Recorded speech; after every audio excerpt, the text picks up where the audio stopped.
Hello, busy yogis. This is Ari, and I'm here with Elise. So excited to have her on because she is the Instagram genius behind a lot of what I've been doing, and she's helping thousands of entrepreneurs grow their not just their Instagram, but using Instagram as a tool to leverage their genius and grow their businesses. Hello.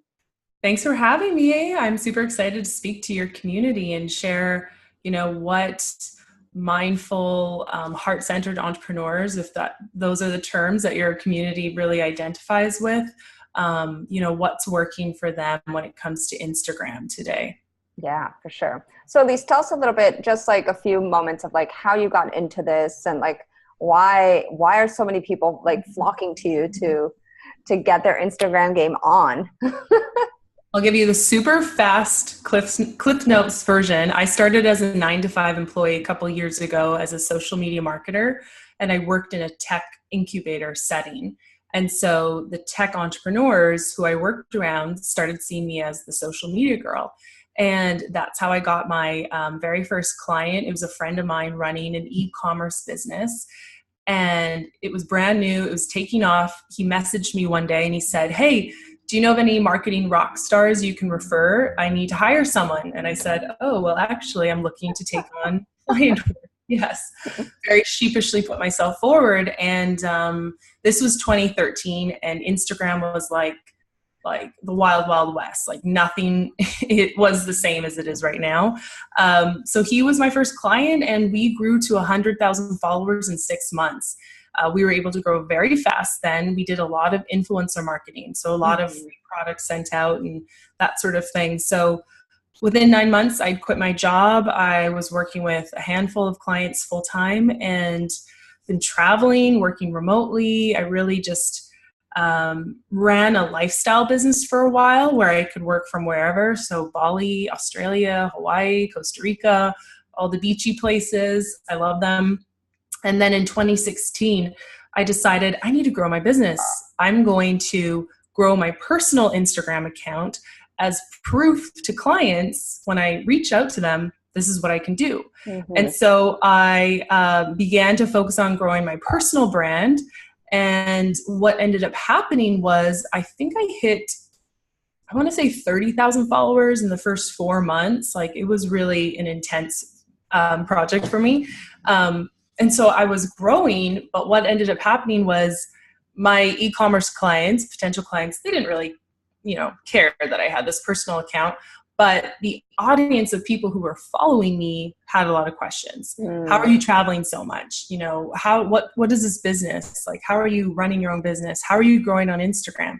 So that was really the idea. That was the beginning of the idea to teach people what it is that I had learned. So I created another website, elisedarm.com, separate from my agency.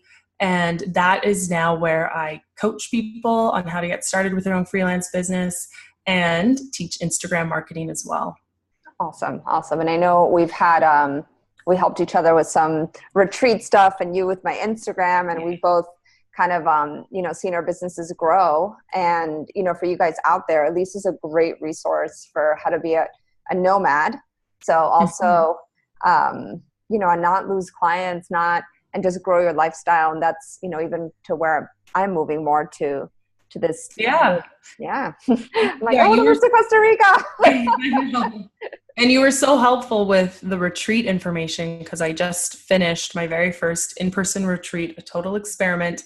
We worked from Lisbon, Portugal, and it was incredible. It was so cool to be with people in person and like help them launch or grow their business, and then just be able to travel and experience somewhere new. Like it was just the best experience. So I'm already ready to do more. To do the next one. I know. Me too. All right. So why don't we get a little bit into the nitty gritty? I know a lot of my people have certain questions and things that I see while I'm coaching my clients.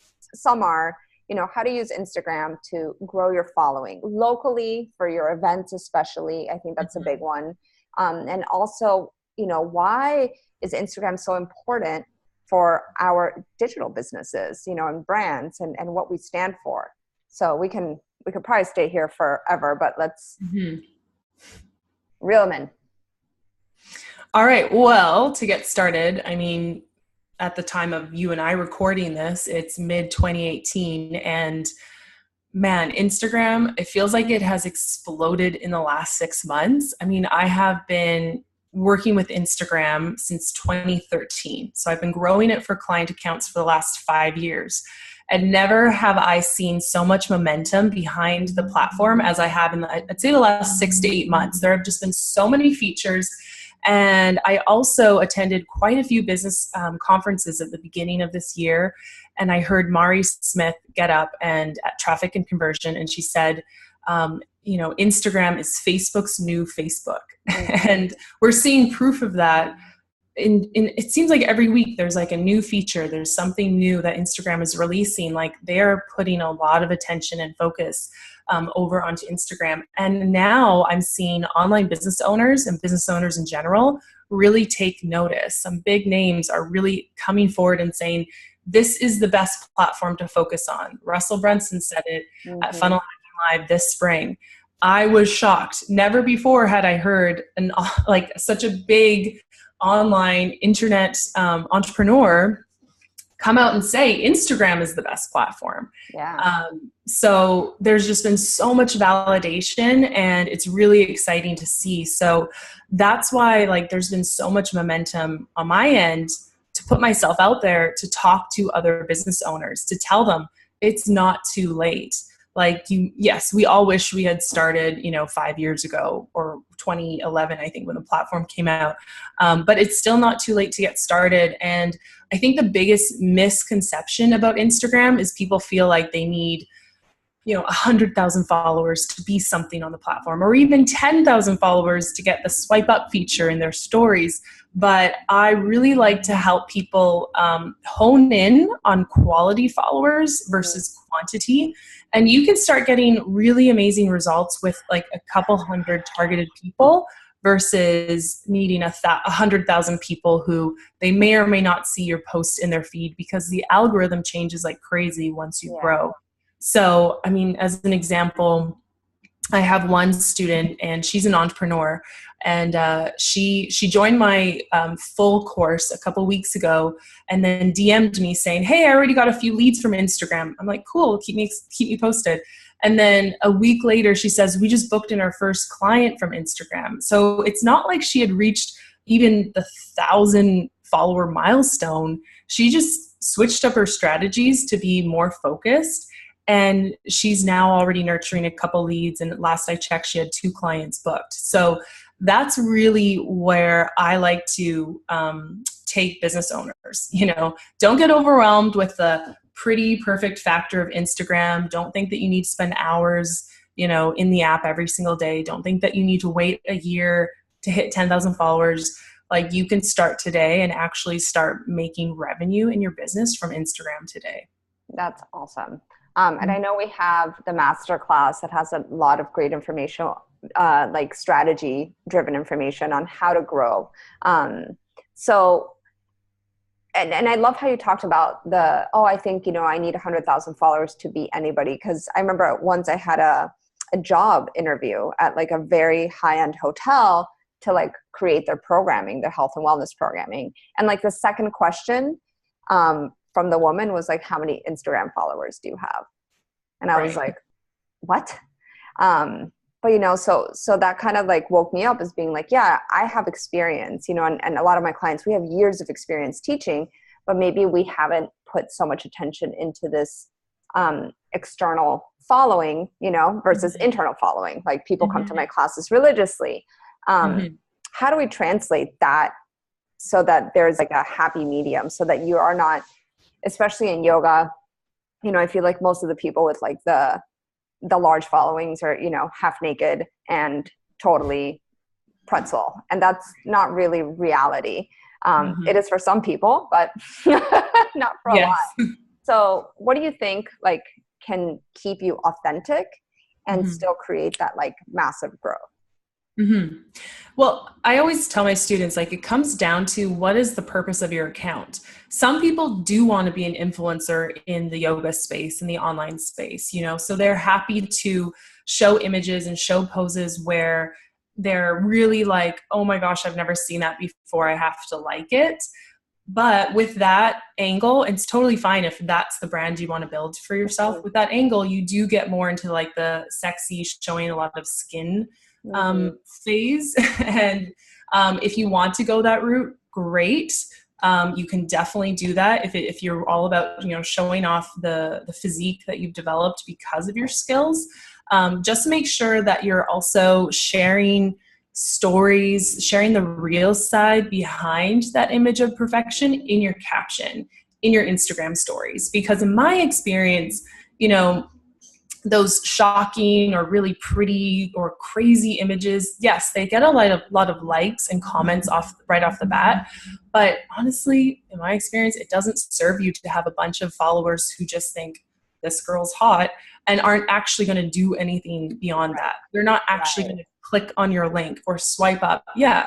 And so that actually changed the way I posted. Like, you know, being on the beach is a big part of my brand, but very rarely will I post a picture of me in a bikini because I don't want to attract that follower who's just looking for those pictures. I want, you know, the woman who can relate to me and she's going to follow me on my journey and care. Yeah. So I just find that keeping that balance there is important. You know, take those pretty pictures, you know, like edit however you want to edit them, but make sure you're also keeping it real in the caption and in your stories, because those are the people who resonate with those messages. They're the ones who are going to take action. Mm-hmm. They are going to click your link, swipe up, join you on your retreats.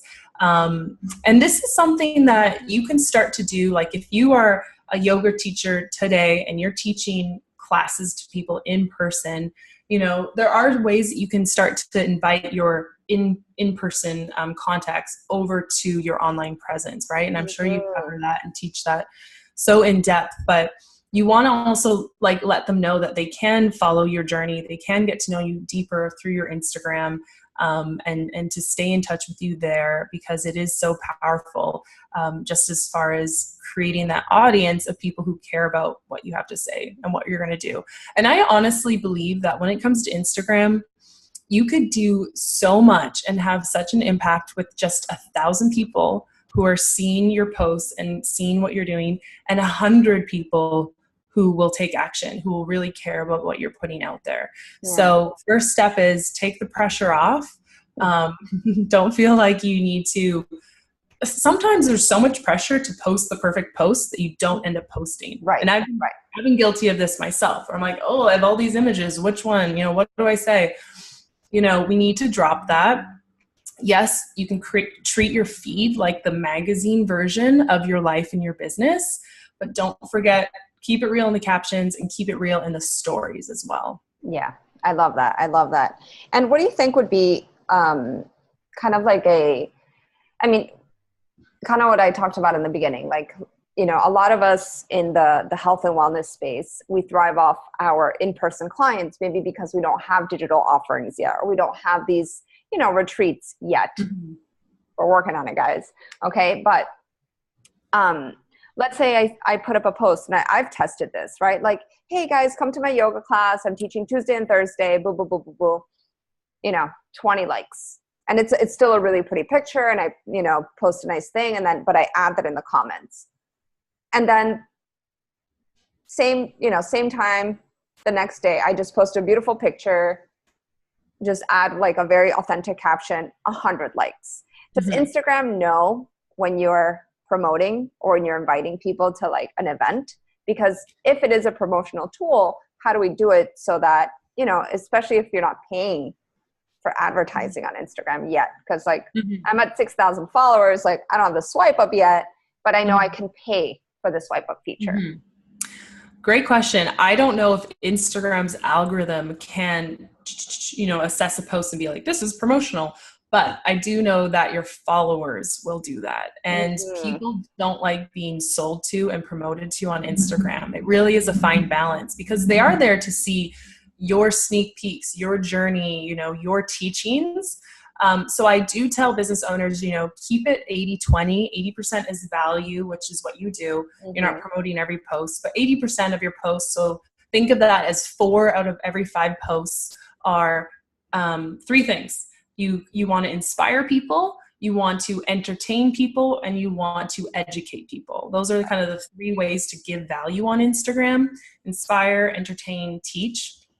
So you want to keep 4 out of 5 posts in that realm. And then the 5th post you can save for something that's a little bit more promotional, driving people to your new blog post or to your event, or, you know, 3 more days to get your ticket, whatever it might be. That's the balance I like to find. Now, when it comes to your localized promotions, that's a bit tougher because someone like yourself has probably built more of an international business, right? You have people in your space who follow you from around the world, I'm guessing. And that's just been the way you've built your account. But if your business is really specific to the Austin, Texas area, you're going to want to focus your efforts on your account to be very specific to attract people in the Austin, Texas area. And I'm guessing you probably haven't like focused on one specific area the whole time you've grown your account. Yeah. But that's where you're going to see success, more engagement with those posts that, okay, yes, they're a little bit more promotional, but they're also localized. Because I bet your posts aren't getting a lot of engagement because they're not applicable to the people who are seeing it. I would imagine most of your followers are not based in that city where you're teaching the class.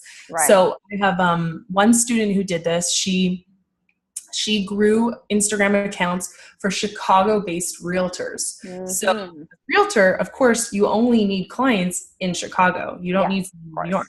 So when she figured out how to grow for them, she just put all her strategies and efforts towards those who are based in Chicago. And that's what we cover in the masterclass as well. The masterclass is really like step-by-step strategies to get started on your growth. And she just amended them to be localized. So that means the hashtags that she was using, the growth strategies that she was implementing. She was engaging with people who she knew were local. She was finding out local businesses and engaging with them.